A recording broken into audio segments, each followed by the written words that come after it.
Bienvenidos a Rumbo Misiológico. Esta es la segunda presentación de la serie El Gran Conflicto. El tema de hoy es amor o egoísmo. Esa es la cuestión.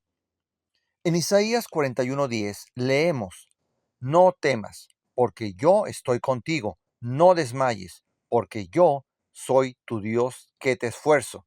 Siempre te ayudaré, siempre te sustentaré con la diestra de mi justicia. Si ustedes han escuchado los demás materiales de este canal, se habrán dado cuenta que en todos ellos compartimos al Dios de la Biblia como nuestro amigo y no como alguien a quien haya que temer. Así que sentimos que hay que hacer un pequeño paréntesis para explicar esta palabra que aparece aquí como temor, no temas, la palabra yira en hebreo. En este versículo, como en muchas otras ocasiones, se traduce como temor o miedo. Pero esto es dependiendo del contexto. La palabra puede significar miedo, puede significar reverencia, respeto, preocupación y aún comprensión o conciencia. En el versículo que nos ocupa, refleja el no preocuparse porque la presencia de Dios hace la diferencia. Bueno, ahora Jesús y sus discípulos habían estado en el templo, venían de regreso, estaban ya en el huerto de los olivos. Pero ciertas palabras de Jesús al comentar que de ese majestuoso templo no quedaría piedra sobre piedra, había causado gran impacto en las mentes de los discípulos. Para ellos, tales acontecimientos catastróficos no podían ser otra cosa sino el fin del mundo. Así que formulan la pregunta: dinos, ¿cuándo serán esas cosas y qué señal habrá de tu venida y del fin del mundo? Eso lo encontramos en Mateo 24:3. No queriendo abrumarlos, Jesús entremezcla los dos eventos como si fueran uno solo. En su bondad y sabiduría, Dios no desea que nos preocupemos más de la cuenta. Ya en el capítulo anterior, Jesús había expresado gran dolor por el rechazo de su pueblo y lo que esto significaba para ellos. Como hemos visto anteriormente, Dios es soberano. Nada ocurre sin que Él lo permita. En la Biblia encontramos varias instancias en las que Dios libera a su pueblo de las manos de sus enemigos. Por ejemplo, en Jueces 2:14, Segunda de Reyes 13:3, Segunda de Crónicas 13:16. Pero también encontramos que en varias ocasiones Dios entrega a su pueblo en las manos de sus enemigos. Por ejemplo, en Números 21:3, Deuteronomio 2:33 al 36, Josué 10:30, 32, Jueces 1:4. El asunto se puede resumir de la siguiente manera: Dios desea ser amigo y benefactor de su pueblo, pero si éste decide ser su enemigo y apartarse de él, Dios cumple sus deseos y permite que reciban las consecuencias de su elección. Dios desea restaurarnos con su amor, pero si nosotros optamos por escoger el egoísmo, no vamos a llegar muy lejos.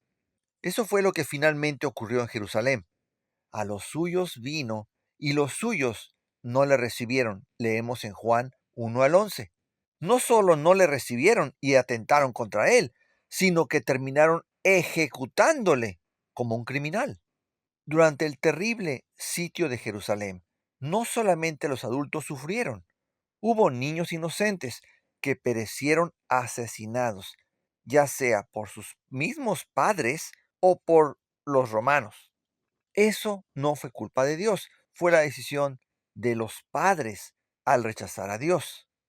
Actualmente, el mundo necesita saber que si bien hay injusticias, guerras, crímenes, perversidad y muchas atrocidades, esas cosas no provienen de Dios y tampoco es porque a Dios no le interese. Por eso es de capital importancia que la gente se entera de lo que ocurre en el gran conflicto. Esto no es solamente para los que leemos la Biblia. Esto debe ser dado a conocer a todo el mundo.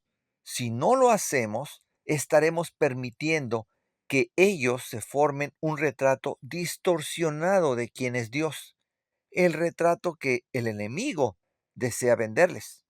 Podemos bien decir que la destrucción de Jerusalén no tomó tanto por sorpresa a los cristianos, ya que según leemos en Mateo 24, 15 al 20, ellos sabían que iba a haber un momento para salir de Jerusalén y ponerse a salvo. La destrucción de Jerusalén marcó el fin de los saduceos, pues ellos eran quienes estaban a cargo del templo y solamente uno que otro Cohen, sacerdote, sobrevivió. Los celotes fueron exterminados cuando la ciudad fue arrasada. Los esenios, que estaban lejos de la ciudad, fueron aniquilados posteriormente por los mismos romanos. Los únicos que alcanzaron a medio sobrevivir fueron los fariseos. Estos últimos son los que desarrollan el judaísmo rabínico que existe en la actualidad. Los cristianos tuvieron la oportunidad de escapar cuando los romanos, de manera sorpresiva, se retiraron del sitio que tenían sobre Jerusalén. Cabe señalar que no solamente salvaron sus vidas, sino al sobrevivir ellos, salvaron de muchas otras personas con las cuales interactuaron posteriormente. Esa es la vida del cristiano genuino, una vida llena del Espíritu Santo, una vida de amor por el prójimo, como Jesús nos mostró. Y no olvidemos que el Espíritu Santo es el que nos da fuerzas, ánimo para la misión de Dios. Puede ser que alguien ore por el Espíritu, pero no esté dispuesto a permitir que Dios limpie su corazón de egoísmo, o sea, que no esté dispuesto a colaborar en la misión de Dios. Esa persona se va a quedar pidiendo por el Espíritu Santo, porque no lo va a recibir. Dios da el Espíritu para la misión. Y según leemos allí en Hechos 1:8 y 5:32, el Espíritu es dado a los que le obedecen. En el ámbito humano, Dios tiene la misión de salvar a la humanidad. Vemos el anuncio de que vendría un redentor en Génesis 3. Ya a estas alturas, cuando estamos acercándonos al final de la historia, hemos de reforzar nuestra confianza en Dios, de manera que no nos ocurra lo que pasó con Judá, que repudió la misión de Dios solo para su propia perdición y ruina. Si bien, después de la destrucción de Jerusalén, los judíos decidieron crecer hacia adentro, hacia sí mismos. Por su parte, el cristianismo creció hacia afuera, como corresponde al plan de Dios. El extender el amor de Dios hacia otros fue lo que produjo el crecimiento de la iglesia primitiva. Y es que a veces hacemos las cosas demasiado complicadas. El Evangelio, puesto de manera simple, podemos decir que son 7 pasos nada más. Número 1, Dios es quien dice ser la única fuente de la vida. Número 2, todo lo que Dios dice ocurre. Número 3, debido a eso, lo que Dios dijo, que declaró que iba a ocurrir en Génesis 3:15, ocurrió. Jesús vino y venció a la serpiente. Número 4, Jesús está con nosotros si nosotros estamos dispuestos a ir con Él. Número 5, el compartir el Evangelio, el amor de Dios, forma parte del cristiano genuino y se manifiesta en actos de amor. Número 6, el brillar para Jesús, halal, como hemos visto en otras presentaciones, el darle a conocer a otros de manera extensa, es parte de nuestro propio proceso de restauración.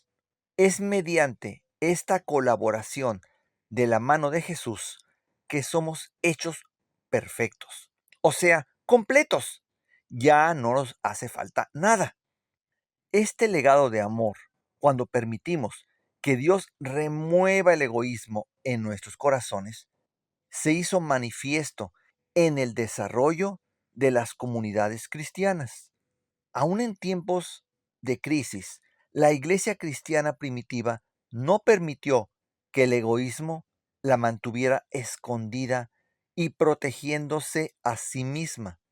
Al contrario, la historia secular registra que cuando dos grandes y devastadoras plagas azotaron al Imperio Romano, primero fue la plaga Antonina o de Galeno en el año 160 de nuestra era, y luego, 100 años más tarde, la plaga de Cipriano.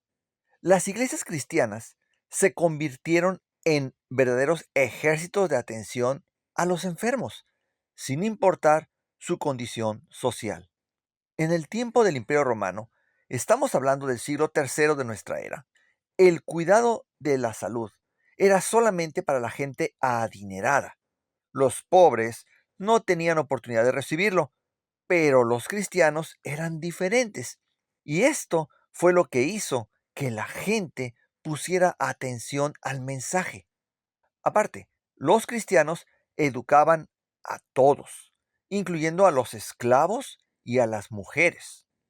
También los cristianos fueron los primeros en rescatar a los bebés no deseados que eran abandonados. Y más tarde, cuando los emperadores llegaron a ser cristianos, se prohibió el aborto y comenzaron a construir orfanatos. Sí, la iglesia medieval tuvo muchos errores, pero también muchos aciertos. Y parte de eso fue ese interés, ese servicio de ayudar a otros y llevar el amor de Dios. Ahora nos corresponde a nosotros el prepararnos para hacer nuestro trabajo en este tiempo.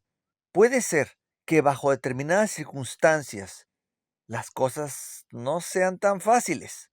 Por eso es que tenemos que pedir sabiduría de lo alto y mantener nuestra conexión con el Espíritu de Dios, de manera que la prudencia, la discreción y la inteligencia prevalezcan. ¿Vamos a permitir que la cultura del egoísmo en la que vivimos actualmente se apodere de nuestro corazón? Mantengámonos atentos, ya que en esta gran controversia entre el bien y el mal toma lugar en nuestros corazones también. Vamos a mantener nuestra confianza en Dios, uniéndonos a su causa y permitiéndole que nos transforme y destierre el egoísmo y llene nuestros corazones con su amor. Una vez más, recordemos que la opción es nuestra. Escojamos sabiamente.